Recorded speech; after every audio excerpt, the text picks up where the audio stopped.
प्रिय छात्रों, हमने प्रीवियस क्लास में भारत रत्न विश्वेश्वरैया पाठ के लेखक के परिचय देखे थे। लेखक परिचय होने के बाद आज हम पाठ देखेंगे। जो पाठ आपको यहाँ पर मैंने कल कहा था कि जो आपका क्लास 15 से 20 मिनट तक होगा, क्योंकि आप वही एक 15 से 20 मिनट की जो एक क्लास होती है, जो इस पाठ को देखने के बाद ठीक तरह से जो वहाँ पर मनन करके जो प्रश्न मैं देता हूँ, जो प्रश्न के उत्तर लिखकर मुझे भेज देना।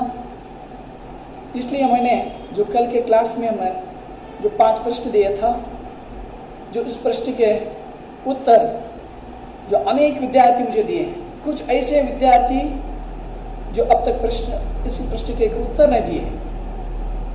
यहाँ पर मैं यह कहना चाहता हूँ कि जल्द से जल्द आप इस प्रश्न के उत्तर लिखकर भेज दीजिए। पाठ शुरू करेंगे। भारत के उन तोड़े सपूतों में विश्वेश्वरैया का नाम लिया जाता है। भारत के उन तोड़े सपूतों में विश्वेश्वरैया का नाम लिया जा सकता है, जिन लोगों ने भारत के उत्थान में योगदान दिया है। श्री विश्वेश्वरैया एक उच्च कोटि के इंजीनियर और प्रशासक थे। अपनी प्रखर बुद्धि के द्वारा उन्होंने भारत में सिंचाई तथा औद्योगिक विकास की योजनाओं को चालू किया। उनकी असाधारण प्रतिभा पर देश विदेश के लोग भी चकित थे। छात्रों, सर विश्वेश्वरैया जो यहाँ पर इस पाठ के एक जो यहाँ पर लेखक विश्वेश्वरैया के बारे में जो बताने से पूर्व यह कहते हैं कि भारत के ऐसे के अनेक सपूत यानी पुत्रों के अनेक पुत्र हैं, जैसे कि यहाँ पर विश्वेश्वरैया भी जो उनका भी एक नाम लिया जाता है, जिन लोगों ने भारत के एक उत्थान में जो योगदान दिया है। जो ऐसे एक अनेक लोगों में श्री विश्वेश्वरैया का नाम भी यहाँ पर लिया जा सकता है, जो एक उच्च कोटि के इंजीनियर ही नहीं थे, साथ ही वे एक प्रशासक भी थे। और इनके एक प्रखर बुद्धि के द्वारा उन्होंने भारत में जो सिंचाई की और औद्योगिकी जो विकास की है, जो ऐसी की योजनाओं को इन्होंने चालू किया, जो उनकी असाधारण प्रतिभा पर देश विदेश के लोग भी चकित थे। ವಿದ್ಯಾರ್ಥಿಗಳೇ, ನಿನ್ನೆ ಕ್ಲಾಸಲ್ಲಿ ನಾವು ಲೇಖಕರ ಪರಿಚಯ ಆದ್ಮೇಲೆ ಆ ಒಂದು ಪ್ರಶ್ನೆ ಕೊಟ್ಟಿದ್ದೆ, ಆ ಪ್ರಶ್ನೆಗಳ ಉತ್ತರವನ್ನು ನೀವು ನನಗೆ ಬಹಳಷ್ಟು ವಿದ್ಯಾರ್ಥಿಗಳು ಬರೆದು ಕೊಟ್ಟಿದ್ದೀರಾ, ವಾಟ್ಸಪ್ ಮಾಡಿದ್ದೀರಾ. ಅದೇ ರೀತಿ ಕೆಲ ವಿದ್ಯಾರ್ಥಿಗಳು ಮಾತ್ರ ಇನ್ನೂ ಬರೆದು ಕೊಟ್ಟಿಲ್ಲ ನಮಗಿನ್ನು. ಆದಷ್ಟು ಬೇಗ ಆ ವಿದ್ಯಾರ್ಥಿಗಳು ನನಗೆ ವಾಟ್ಸಪ್ ಮಾಡ್ತೀರಾ ಅಂತ ನನಗೆ ಭರವಸೆ ಇದೆ. ಭಾರತದಲ್ಲಿ ಅನೇಕ ಮಕ್ಕಳು ಇಲ್ಲಿ ಜನ್ಮ ತಗೊಳ್ತಾ ಇದ್ದಾರೆ. ಆದರೆ ಇಲ್ಲಿ ಅಂತಹ ಒಂದು ಮಹಾನ್ ಮೇರು ವ್ಯಕ್ತಿತ್ವದ ಮಹಾನ್ ವ್ಯಕ್ತಿ ಶ್ರೀ ಸರ್ ವಿಶ್ವೇಶ್ವರಯ್ಯನವರು.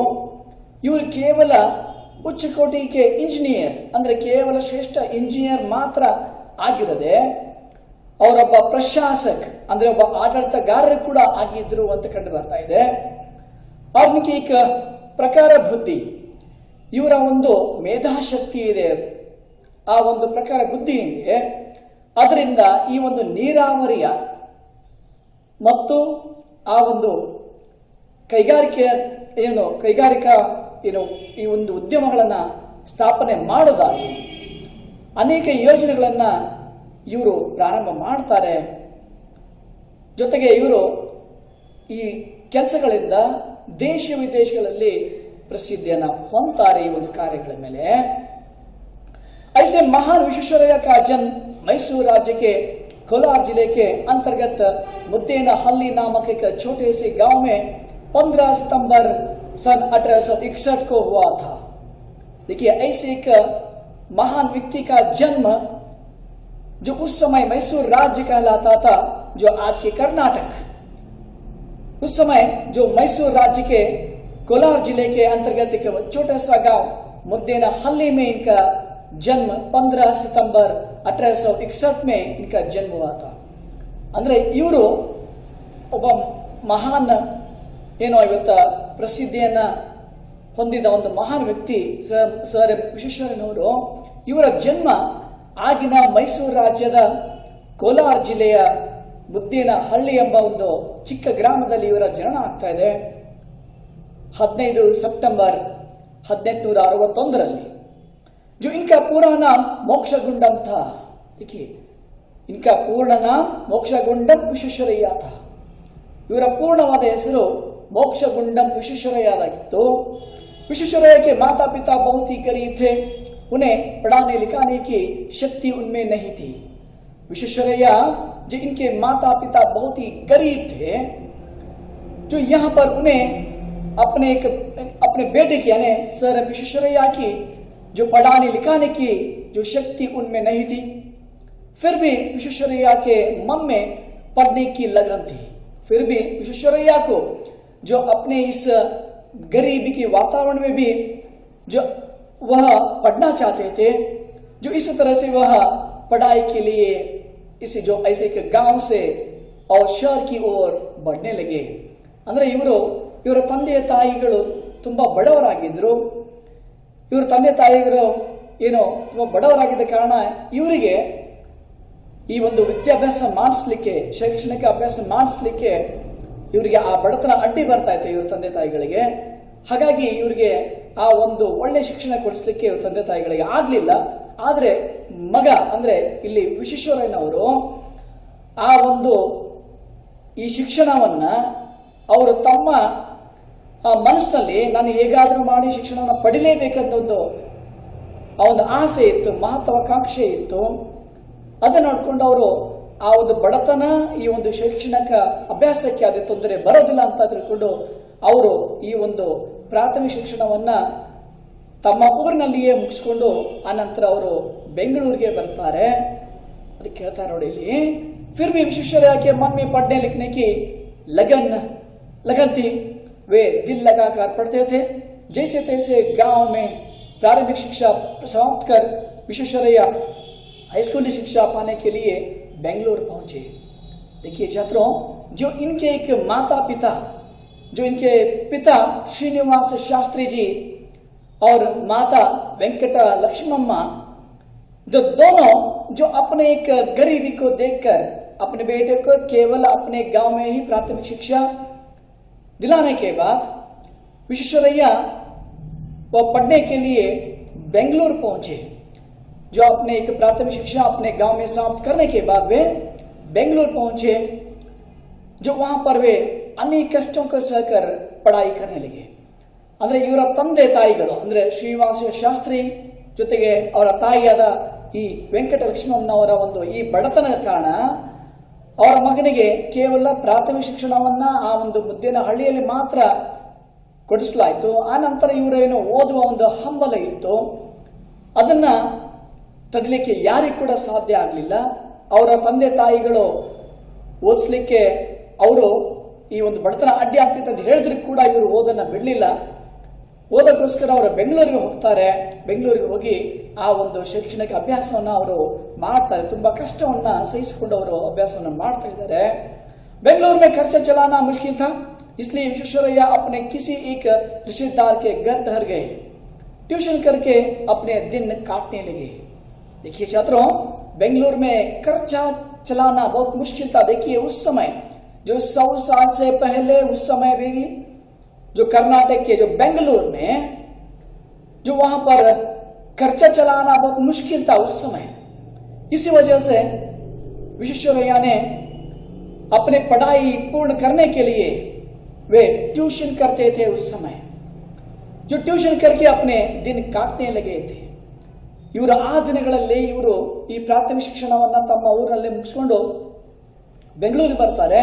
ಬೆಂಗಳೂರಿಗೆ ಬಂದಾಗ ಅವರು ಒಬ್ಬ ರಿಶ್ತೆದಾರ್ ಅಂದ್ರೆ ತಮ್ಮ ಒಂದು ಸಂಬಂಧಿಕರ ಮನೆಯಲ್ಲಿಯೇ ಇದ್ಕೊಂಡು ಅಭ್ಯಾಸವನ್ನ ಮಾಡ್ತಾರೆ. ಆದರೂ ಕೂಡ ಇವರಿಗೆ ಒಂದು ತಮ್ಮದೇ ಆದ ಒಂದು ಪುಸ್ತಕ, ಪೆನ್ನು, ಅದು ಇದು ಅಂತ ಏನು ಖರ್ಚುಗಳು ಇರ್ತವೆ, ಆ ಖರ್ಚನ್ನು ನಿಭಾಯಿಸಲಿಕ್ಕೆ ಟ್ಯೂಷನ್ ಅನ್ನ ಮಾಡಿ ಅವರು ಈ ಒಂದು ತಮ್ಮ ಶಿಕ್ಷಣವನ್ನ ಅವರು ಮುಂದುವರಿಸ್ತಾ ಇದ್ರು. ಆ ಸಮಯದಲ್ಲಿ ट्यूशन करके अपने दिन काटने लगे। मैट्रिक में उत्तीर्ण होने के बाद वे बेंगलुरु में ही सेंट्रल कॉलेज में भर्ती हुए। मैट्रिक में उत्तीर्ण पाने के बाद वे बेंगलुरु के सेंट्रल कॉलेज में वे दाखिल ले लिए। ಇವರು ಆ ಒಂದು ಬೆಂಗಳೂರಲ್ಲಿ ಅವರು ತಮ್ಮ ಒಂದು ಮ್ಯಾಟ್ರಿಕ್ ಅಂದ್ರೆ 10ನೇ ತರಗತಿಯನ್ನು ಅವರು ಪೂರ್ಣ ಮುಗಿಸ್ಕೊಂಡು ಅನಂತರ ಅವರು ಏನ್ ಮಾಡ್ತಾರೆ, ಅಲ್ಲಿಯೇ ಇರ್ತಕ್ಕಂಥ ಒಂದು ಸೆಂಟ್ರಲ್ ಕಾಲೇಜ್ಗೆ ಅವರು ಅಡ್ಮಿಷನ್ ತಗೋತಾರೆ. ಆದರೆ ಈ ಒಂದು ಮುಂದಿನ ಒಂದು ಉಚ್ಚ ಶಿಕ್ಷಣವನ್ನ ಅಲ್ಲಿಗೆ ಅವರು ಪ್ರಾರಂಭ ಮಾಡ್ತಾರೆ. वहीं से विश्वेश्वरैया ने भी BA उत्तीर्ण किए, जो वहीं उन्होंने सेंट्रल कॉलेज में वे उस समय BA की परीक्षा उत्तीर्ण की थी. ಆ ಒಂದು ಸಮಯದಲ್ಲಿ ಇವರ ತಂದೆಯವರು ಏನೋ ಆಸೆ ಪಟ್ಟಿದ್ರು, ಅಂದ್ರೆ ಬಡತನ ಅಡ್ಡಿ ಬರ್ತಾ ಇತ್ತು, ಆದ್ರೆ ಇವರಿಗೆ ಆಸೆ ಓದಬೇಕಾಗಿತ್ತು. ಆ ರೀತಿ ಒಂದು ಆಸೆ ಪೂರ್ಣಗೊಳ್ಳಕ್ಕೆ ಹೊರಟಿತ್ತು. ಆ ಟೈಮಲ್ಲಿ ಇವರು ಸೆಂಟ್ರಲ್ ಕಾಲೇಜ್ನಲ್ಲಿ ಅವರು ಈ BA ಪದವಿಯನ್ನು ಪೂರ್ಣಗೊಳಿಸ್ತಾರೆ. ಉಸ್ ವಕ್ತ್ ವಿಶ್ವೇಶ್ವರಯ್ಯ ಕಿ ಉಮ್ರ ಕೇವಲ 19 ಸಾಲ್ ಕಿ ಥಿ. ಆ ಸಮಯದಲ್ಲಿ ಕೇವಲ ಅವರ ಒಂದು ವಯಸ್ಸು ಕೇವಲ 19 ವರ್ಷಗಳಾಗಿತ್ತು. ನೋಡಿ, ಆ ಒಂದು 19 ವರ್ಷದಲ್ಲಿ ಅವರು ಈ ಒಂದು ಡಿಗ್ರಿಯನ್ನ ಮುಗಿಸ್ಕೊಳ್ತಾ ಇದ್ದಾರೆ. ಆ ಸಮಯದಲ್ಲಿ सेंट्रल कॉलेज के प्रिंसिपल एक अंग्रेज थे। देखिए, वे BA उत्तीर्ण करने के बाद जो आगे पढ़ाई की ओर ध्यान दे रहे थे, जो उस समय एक ऐसे एक प्रिंसिपल से जो ऐसे एक जो एक उनका एक गुण उनको अच्छा लगा था कि इसलिए सेंट्रल कॉलेज के प्रिंसिपल एक अंग्रेज थे। वे विश्वेश्वरैया की योग्यता तथा गुणों से बहुत ही प्रभावित थे। विश्वेश्वरैया के गुणों से, अपनी योग्यताओं से प्रभावित होकर विश्वेश्वरैया जो उनके एक मन में रहने लगे, जो सेंट्रल कॉलेज के प्रिंसिपल के मन में जगह पा लिए थे. ಅಂದ್ರೆ ಇವರ ಗುಣಗಳು, ಇವರ ಒಂದು ವ್ಯಕ್ತಿತ್ವ, ಇವೆಲ್ಲ ಆ ಪ್ರಿನ್ಸಿಪಲ್, ಸೆಂಟ್ರಲ್ ಕಾಲೇಜಿನ ಪ್ರಿನ್ಸಿಪಲ್ ಆಗಿನ ಸಮಯದಲ್ಲಿ ಆ ಒಂದು ಬ್ರಿಟಿಷ್ ಅಧಿಕಾರಿಗಳೇ ಇರ್ತಾ ಇದ್ರು. ಅವರೇ ಆ ಒಂದು ಆ ಕಾಲೇಜಿನ ಪ್ರಾಚಾರ್ಯರಾಗಿದ್ರು. ಅವರು ಈ ಒಂದು ವಿಶ್ವೇಶ್ವರಯ್ಯನವರ ಒಂದು ಗುಣವನ್ನ ಜೊತೆಗೆ ಒಂದು ವ್ಯಕ್ತಿತ್ವವನ್ನ ತುಂಬಾ ಅವರಿಗೆ ಹಿಡಿಸಿತ್ತು. ಅವರಿಗೆ ಅಂದ್ರೆ ವಿಶ್ವೇಶ್ವರಯ್ಯ ಅವರಿಗೆ ಅವರನ್ನ ಇವರು ಯಾವುದೋ ರೀತಿಯಲ್ಲಿ ಇವರಿಗೆ ಮುಂದಿನ ಒಂದು ಅಂದ್ರೆ ಶೈಕ್ಷಣಿಕ ಅಭ್ಯಾಸ ಮುಂದುವರಿಸಬೇಕು ಅಂತ ಅವರು ಕೂಡ ಆಸೆಯನ್ನ ಪಟ್ಟಿದ್ರು. उन्होंने पूना के साइंस कॉलेज में प्रिंसिपल के नाम एक सिफारिशी पत्र लिखा. देखिए छात्रों, उन्होंने जो पूना के साइंस कॉलेज में जो उस समय कॉलेज में वे जो यहाँ पर सेंट्रल कॉलेज में वे BA उत्तीर्ण करने के बाद उस प्रिंसिपल से सिफारिशी पत्र ले लिए. लेने के बाद वे पुणे के एक ऐसे एक कॉलेज यानी इंजीनियरिंग कॉलेज गए थे. वहां पर वे इस प्रिंसिपल से सिफारिशी पत्र यानी रेकमेंड लेटर लेके गए थे.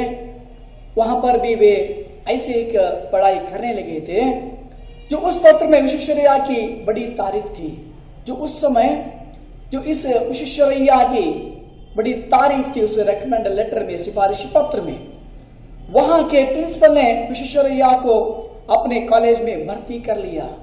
वहां के प्रिंसिपल, जो इंजीनियरिंग कॉलेज के प्रिंसिपल, उन्होंने विश्वेश्वरैया को अपने कॉलेज में यानी इंजीनियरिंग कॉलेज में जो भर्ती ले लिए. यूं विश्वेश्वरैया की इंजीनियरिंग की शिक्षा प्रारंभ हुई. जो इसके बाद उन्हें छात्रवृत्ति भी मिल गई. यूं विश्वेश्वरैया की इंजीनियरिंग की शिक्षा प्रारंभ हुई, उसके साथ ही वे छात्रवृत्ति भी प्राप्त करने लगे. ಅದೇ ಸಮಯದಲ್ಲಿ ಅವರು ಒಂದು ಇಂಜಿನಿಯರಿಂಗ್ ಈ ಒಂದು ಶೈಕ್ಷಣಿಕ ಅಭ್ಯಾಸವನ್ನು ಮಾಡ್ತಾ ಇವರು ಏನ್ ಮಾಡ್ತಾ ಇದ್ದಾರೆ, ಅವರಿಗೆ ಆ ಒಂದು ಸಮಯದಲ್ಲಿ ಸರ್ಕಾರದ ನೀಡಲಾಗಿರ್ತಕ್ಕಂತಹ ಒಂದು ಛಾತ್ರವೃತ್ತಿ ಅಂದ್ರೆ ಸ್ಕಾಲರ್ಶಿಪ್ ಅಂತ ಕರಿತಾ ಇದೀವಿ ಅಥವಾ ವಿದ್ಯಾರ್ಥಿ ವೇತನ ಅಂತ ಕರಿತಾ ಇದೀವಿ, ಅದು ಕೂಡ ಅವರಿಗೆ ಲಭಿಸಿತು. ಹಾಗಾಗಿ ಅವರಿಗೆ ಏನು ಬೇಕಾಗಿತ್ತು ಅದು ಅವ್ರಿಗೆ ಸಿಕ್ಕಿತ್ತು ಆ ಸಮಯದಲ್ಲಿ. फिर क्या था, वे निश्चित हो अपना पूरा समय पढ़ाई में लगाने लगे. फिर क्या चाहिए था एक विद्यार्थी, एक ऐसे एक नेक विद्यार्थी को, जो पढ़ाई करने वाले एक ऐसे विद्यार्थी को क्या चाहिए था, जो पढ़ाई के साथ साथ जो यहाँ पर इन्हें छात्रवृत्ति भी प्राप्त हुआ था. इसलिए जो निश्चित होकर अपना एक पढ़ाई पूरा करके जो यहाँ पर ऐसे एक महान इंजीनियर भी वहां पर होकर वहां पर बाहर आए थे। विश्वेश्वरैया समय के बड़े पाबंद थे। विश्वेश्वरैया समय के बड़े पाबಂದ थे। ವಿಶ್ವೇಶ್ವರಯ್ಯನವರು ಒಂದು ಸಮಯಕ್ಕೆ ಬಹಳಷ್ಟು ಮಹತ್ವವನ್ನು ನೀಡತಕ್ಕಂತ ಮಹಾನ್ ವ್ಯಕ್ತಿಯಾಗಿದ್ರು ಅವರು। वे अपना एक भी मिनट व्यर्थ होने न देते थे। जो अपना समय जो एक मिनट भी व्यर्थ होने न देते थे, जो ऐसे एक महान व्यक्ति थे सर एम विश्वेश्वरैया जी। उल्टे ज्यादा मेहनत भी करते थे। देखिए वे एक मिनट भी व्यर्थ होने नहीं देते थे, साथ ही अधिक से अधिक उन्होंने जो ज्यादा से ज्यादा मेहनत करते थे उस समय के भीतर। परिणाम स्वरूप विश्वेश्वरैया में समय से पहले ही अपनी इंजीनियरिंग शिक्षा समाप्त कर पाए। जो परिणाम स्वरूप, क्योंकि जो ऐसे एक हर प्रतिफल को हर एक प्रतिक्षण को वे जो ऐसे एक मेहनत करके दिखाते थे, इसलिए जो उस समय जो इस एक ऐसे एक परिणाम स्वरूप विश्वेश्वरैया जो अपने एक समय उस समय जो इंजीनियरिंग शिक्षा प्राप्त जो वहां पर किए थे, वहां पर ऐसे एक महान जो इंजीनियरिंग के रूप में वहां पर बाहर आए थे। यानी उस इंजीनियरिंग की परीक्षा में प्रथम श्रेणी में पास होकर बाहर निकले थे। परिणाम स्वरूप विश्वेश्वरैया में समय से पहले ही अपनी इंजीनियरिंग शिक्षा प्राप्त कर पाए। साथ ही बंबई विश्वविद्यालय भर में वे प्रथम श्रेणी में प्रथम निकले। देखिए साथ ही वे बंबई विश्वविद्यालय में जो उस समय वे उस विश्वविद्यालय में वे जो प्रथम श्रेणी में पास होकर वह इंजीनियरिंग को जो कंप्लीट किए थे, उन दिनों में बंबई सरकार का यह नियम था कि विश्वविद्यालय भर में जो भी छात्र प्रथम निकलता था उसे नौकरी दी जानी चाहिए। तो वहां पर एक ऐसे का नियम भी था। छात्रों देखिए उस समय एक ऐसे का नियम था कि जो छात्र उस कॉलेज में उस विश्वविद्यालय में जो प्रथम श्रेणी में पास होता है, उसे उस सरकार में जो सरकारी नौकरी देने की जो ऐसे एक नियम था उस समय। ಅಂದ್ರೆ ಆ ಒಂದು ಮುಂಬೈ ವಿಶ್ವವಿದ್ಯಾಲಯದಲ್ಲಿ ಅದು ಈ ಒಂದು ಇಂಜಿನಿಯರಿಂಗ್ ಪದವಿ ಮುಗಿದವರ ಆ ವಿದ್ಯಾರ್ಥಿಗಳಿಗೆ ಪ್ರಥಮ ಶ್ರೇಣಿಯಲ್ಲಿ ಯಾರು ಬಂದಿರ್ತಾರೆ ಆ ವಿದ್ಯಾರ್ಥಿಗಳಿಗೆ ಅವರಿಗೆ ಸರ್ಕಾರದಲ್ಲಿ ಅಂದ್ರೆ ಮುಂಬೈ ಸರ್ಕಾರದಲ್ಲಿ ಸರ್ಕಾರಿ ನೌಕರಿ ಕೊಡಬೇಕು ಅಂತ ಒಂದು ನಿಯಮ ಕೂಡ ಇತ್ತು। ಹಾಗಾಗಿ ಇವರಿಗೆ ಅವರು ಪ್ರಥಮ ಶ್ರೇಣಿಯಲ್ಲಿ ಅವರು ಪಾಸ್ ಆಗಿದ್ರು, ಹಾಗಾಗಿ ಇವರಿಗೆ ಆ ಒಂದು ಸರ್ಕಾರದಲ್ಲಿ ಇವರಿಗೆ ನೌಕರಿ ಕೂಡ ಸಿಗ್ತಾ ಇದೆ। ಈ ಒಂದು ಅಸಿಸ್ಟೆಂಟ್ ಇಂಜಿನಿಯರ್ ರೂಪದಲ್ಲಿ ಅವರು ನಿಯುಕ್ತಿಯನ್ನ ಹೊಂದ್ತಾರೆ। ಅಂದ್ರೆ ಈ ಒಂದು ಅಸಿಸ್ಟೆಂಟ್ ಇಂಜಿನಿಯರ್ ಆಗಿ ಇವರು ಆ ಒಂದು ಹುದ್ದೆಗೆ ನೇಮಕವನ್ನ ಹೊಂದ್ತಾರೆ ಆ ಸಮಯದಲ್ಲಿ। जो इस नियम के अनुसार श्री विश्वेश्वरैया अपने 23 साल की उम्र में असिस्टेंट इंजीनियर के पद पर नियुक्त हुए। जो इस नियम के अनुसार श्री विश्वेश्वरैया जो अपने 23 साल की ऐसे एक छोटे से उम्र में वे जो असिस्टेंट इंजीनियर के पद पर वे नियुक्त हुए। ಈ ಒಂದು ಚಿಕ್ಕ ವಯಸ್ಸು ಅಂದ್ರೆ ಆ ಸಮಯದಲ್ಲಿ ಕೇವಲ ಆ ಒಂದು ಏನೋ 23 ವರ್ಷ ವಯಸ್ಸಿನಲ್ಲಿಯೇ ಅವರು ಒಂದು ಅಸಿಸ್ಟೆಂಟ್ ಇಂಜಿನಿಯರ್ ರೂಪದಲ್ಲಿ ಈ ಒಂದು ಹುದ್ದೆಗೆ ಭರ್ತಿಯನ್ನ ಹೊಂದ್ತಾರೆ। ಸೊ ಈ ರೀತಿಯಾಗಿ ಇವರು ಅತ್ಯಂತ ಚಿಕ್ಕ ವಯಸ್ಸಿನಲ್ಲಿಯೇ ಇಂದು ದೊಡ್ಡದಾದ ಒಂದು ಹುದ್ದೆಯಲ್ಲಿ ನೇಮಕಗೊಂಡು ಅವರು ಪ್ರಥಮ ಬಾರಿಗೆ ಈ ಒಂದು ಉದ್ಯೋಗವನ್ನ ಕೈಗೊಳ್ತಾರೆ। ಸೊ ಯಾವ ರೀತಿ ಇವರು ಆ ಉದ್ಯೋಗ ಕೈಗೊಂಡು ಆ ನಂತರ ಅವರು ಯಾವ ರೀತಿಯಾದ ಒಂದು ಕೆಲಸವನ್ನ ಮಾಡಿ ಆ ಒಂದು ಮಹಾರಾಷ್ಟ್ರ ಆಗಿರ್ಬೋದು ಅಥವಾ ಮುಂಬೈ ಸರ್ಕಾರದಲ್ಲಿ ಆಗಿರ್ಬೋದು, ಆ ನಂತರ ಮತ್ತೆ ಅವರು ಯಾವ ರೀತಿಯಾಗಿ ಬೇರೆ ಬೇರೆ ರಾಜ್ಯದಲ್ಲಿ ಹೋಗಿ ಸೊ ಈ ಒಂದು ಸೇವೆಯನ್ನ ಮಾಡ್ತಾರೆ, ಯಾವ ರೀತಿ ಹೆಸರನ್ನ ಅವರು ಪಡ್ಕೊಂತಾರೆ ಅನ್ನೋ ಬಗ್ಗೆ ಸೊ ಮುಂದಿನ ಕ್ಲಾಸ್ ಅಲ್ಲಿ ನೋಡೋ ಅಂತ ಹೇಳ್ತಾ, ಜೊತೆಗೆ ನಿಮಗೆ ಹೇಳಿದಂತೆ ನಿಮಗೆ 3 ರಿಂದ 5 ಪ್ರಶ್ನೆಗಳು ಕೊಡ್ತೀನಿ ಅಂತ ಹೇಳಿದೆ। ಆ ರೀತಿಯಾಗಿ ಸೊ ಇಂದಿನ ಪ್ರಶ್ನೆಗಳು ಬರ್ಕೊಳ್ಳಿ। ಆದ್ರೆ ಹೇಳಿದೆ ನಾ ಏನೇನು ಹೇಳ್ತಾ ಇದ್ದೀನಿ ನಿಮಗೆ, ಸೊ ನಿನ್ನೆ ಕ್ಲಾಸಲ್ಲಿ ಕೊಟ್ಟಂತಹ ಒಂದು ಪ್ರಶ್ನೆಗಳಿಗೆ ಉತ್ತರ ಕೆಲ ವಿದ್ಯಾರ್ಥಿಗಳು ಮಾತ್ರ ಕೊಟ್ಟಿಲ್ಲ। ದಯವಿಟ್ಟು ಆ ಕೆಲ ವಿದ್ಯಾರ್ಥಿಗಳನ್ನ ನೋಟ್ ಮಾಡ್ತಾ ಇದ್ದೀನಿ ಯಾರು ಕೊಟ್ಟಿಲ್ಲ ಅಂತಂದು। ಸೊ ಅವರು ನೀವು ಖಂಡಿತವಾಗಿ ನೀವು ಬರೆದು ಕೊಡ್ತೀರ ಅಂತ ನಮ್ಗೆ ತುಂಬಾ ಅಂದ್ರೆ ಬರೆದು ಆ ಒಂದು ವಾಟ್ಸಪ್ ಮಾಡ್ತೀರ ಅಂತ ನಮ್ಗೆ ತುಂಬಾ ಭರವಸೆ ಇದೆ। ಹಾಗಾಗಿ ದಯವಿಟ್ಟು ಯಾವುದೇ ವಿದ್ಯಾರ್ಥಿ ಕೂಡ ಬಿಡದೆ ಆ ಒಂದು ಪ್ರಶ್ನೆಗೆ ಉತ್ತರವನ್ನು ಬರೆದು ಕಳಿಸ್ರಿ ಅಂತ ನಿಮ್ಗೆ ಹೇಳ್ತಾ ಸೊ ಇಂದಿನ ಪ್ರಶ್ನೆ ಕೊಡ್ತಾ ಇದ್ದೀನಿ, ಬರ್ಕೊಳ್ಳಿ। जो आज के प्रश्न, विश्वेश्वरैया का जन्म कहाँ और कब हुआ? विश्वेश्वरैया का जन्म कहाँ और कब हुआ? दूसरा प्रश्न, विश्वेश्वरैया के माता पिता का नाम क्या था? विश्वेश्वरैया का माता पिता का नाम क्या था? विश्वेश्वरैया अपनी एक बीए की परीक्षा कहां पर उत्तीर्ण किए? विश्वेश्वरैया अपने बीए की परीक्षा कहां पर उत्तीर्ण किए? चौथा प्रश्न, विश्वेश्वरैया पढ़ाई के लिए, इंजीनियरिंग की पढ़ाई के लिए कहां गए? विश्वेश्वरैया अपने इंजीनियरिंग पढ़ाई के लिए कहां गए? चौथा प्रश्न, किस उम्र में विश्वेश्वरैया ने इंजीनियरिंग की परीक्षा या इंजीनियरिंग पदवी प्राप्त करते हैं? चौथा प्रश्न, इंजीनियरिंग की परीक्षा, इस पदवी को कब प्राप्त करते हैं? फिफ्थ वन, पांचवा प्रश्न, विश्वेश्वरैया को किस पद पर नियुक्त किया गया? विश्वेश्वरैया को किस पद पर नियुक्त किया गया, यानी किस नौकरी प्राप्त की? जो यहां पर 5 प्रश्न दिए गए हैं छात्रों, जो इस प्रश्न के उत्तर लिखकर जल्दी से व्हाट्सएप कर दीजिए। जो अगला क्लास कल होगा। धन्यवाद।